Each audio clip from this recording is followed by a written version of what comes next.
ఆదివారం సాయంత్రం సాఫీగా సాగుతున్న క్రికెట్ మ్యాచ్ అంతలోనే ఊహించని టర్న్ తీసుకుంది. ఈ క్రికెట్ మ్యాచ్ ఒక రెండు కుటుంబాల్లో చీకటి నింపేసింది. ఈ క్రికెట్ మ్యాచ్ రెండు కుటుంబాల్లో చీకటి నింపేసింది.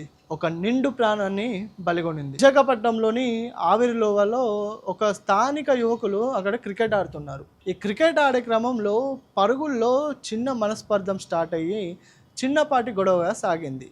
ఆ గొడవ కాస్త పెద్దదై ఒక నిండు ప్రాణాన్నే బలిగొనింది. వివరాల్లోకి వెళ్తే విశాఖపట్నంలోని అవిరిలోవలోని నివాసం ఉంటున్న అంటే అక్కడ స్థానిక యువకులైన వీరు కిషోర్ రజిత్ అనే యువకులు. అయితే ఆదివారం సాయంత్రం క్రికెట్ మ్యాచ్ ఆడుతున్నారు. ఆ క్రికెట్ మ్యాచ్ ఆడే క్రమంలో పరుగుల్లో చిన్నపాటి తేడా రావడం అక్కడ వారి మధ్య ఒక విద్వేగాన్ని రేకెత్తించింది. ఆ విద్వేగం కాస్త అంటే అది ఏ విధంగా మారిందంటే చినుకు చినుకు కాస్త పెద్ద తుఫాన్గా ఏ రీతిగా మారిందో వారిద్దరి మధ్య చిన్న చిన్న మనస్పర్ధాలు ఒక పెద్ద గొడవగా మారింది. అయితే ఆ క్రికెట్ మ్యాచ్ అయిపోయేలోపు ఆ గొడవ అక్కడికి సద్దుమునిగిందని స్థానికులందరూ అనుకున్నారు. ఆ గొడవ కాస్త మ్యాచ్ అయ్యేలోపు తగ్గిపోయిందని, ఇప్పుడు ఏ విధంగా గొడవ జరగదేమో అని ఫ్రెండ్స్ అందరూ అనుకున్నారు.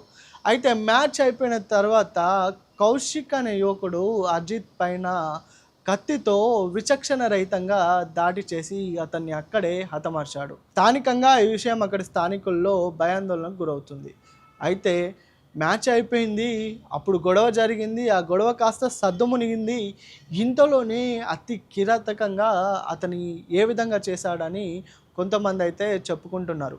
క్రికెట్ మ్యాచ్ కాస్త అయిపోయాక కత్తి ఏ విధంగా తీసుకొచ్చాడు అంటే అతను ముందుగానే ప్లాన్ చేశాడా చంపడానికి, లేకపోతే ఈ మ్యాచ్లో వచ్చిన ఆ చిన్నపాటి గొడవ వల్ల ఒక నిండు ప్రాణాన్ని బలి తీసుకున్నాడా? ఏదేమైనా ఒక నిండు ప్రాణం పోవడం బాధాకరమని చాలామంది మాట్లాడుతూనే ఉన్నారు. కానీ దీనిపైన పోలీసులు కేసు నమోదు చేసి దర్యాప్తు చేస్తున్నారు. మరి వీరి మధ్య పాత కక్షలు ఉన్నాయా, లేకపోతే ఈ క్రికెట్ మ్యాచ్ వల్లే గొడవ జరిగిందా అని పోలీసులు అయితే కేసు నమోదు చేసి ఇన్వెస్టిగేట్ చేస్తున్నారు. అతన్ని అయితే విచారిస్తున్నారు పోలీసులు. మిగతా వివరాలు తెలవాల్సి ఉంది.